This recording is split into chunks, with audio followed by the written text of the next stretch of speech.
Biografi singkat Sunan Kalijaga.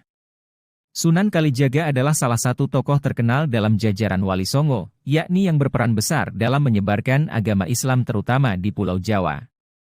Sunan Kalijaga lahir sekitar tahun 1400-an dari keluarga bangsawan Tuban, yakni dari seorang bupati Tuban bernama Tumenggung Wilatikta dan istrinya yang bernama Dewi Nawangrum. Kala itu, nama kecil beliau adalah Raden Sahid. Dalam beberapa literatur, dieja sebagai Raden Said.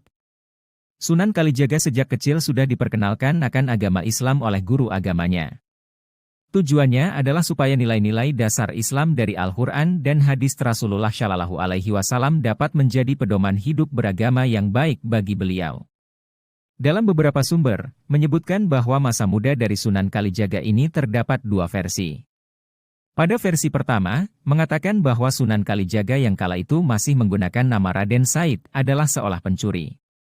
Namun, beliau melakukan perampokan dan pencurian ini bukan untuk dinikmatinya sendiri, melainkan untuk rakyat kecil. Kala itu, Raden Said yang telah mendapatkan pendidikan agama sejak kecil, khawatir akan kondisi masyarakat Tuban yang selalu diliputi oleh kemiskinan dan membuat jiwanya memberontak. Raden Said tentu saja sudah menyampaikan kekhawatirannya tersebut ayahnya, tetapi sang ayah hanyalah raja bawahan dari kekuasaan kerajaan Majapahit Pusat. Kemudian, rasa solidaritas dan simpati dari Raden Said kepada rakyat Tuban membuat beliau melakukan aksi nekat berupa pencurian bahan makanan di gudang kadipaten.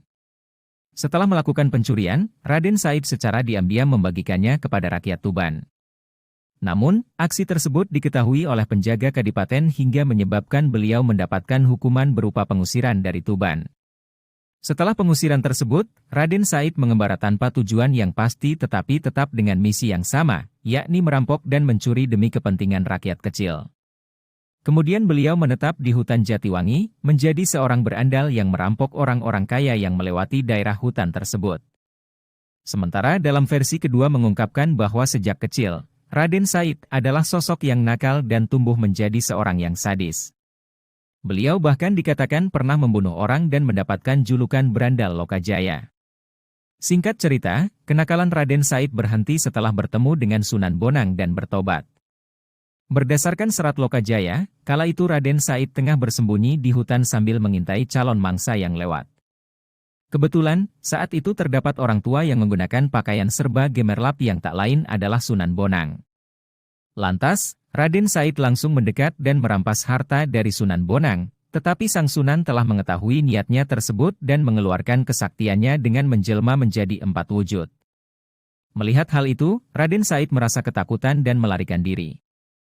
Namun, kemanapun dirinya pergi, selalu berhasil dihadang oleh Sunan Bonang.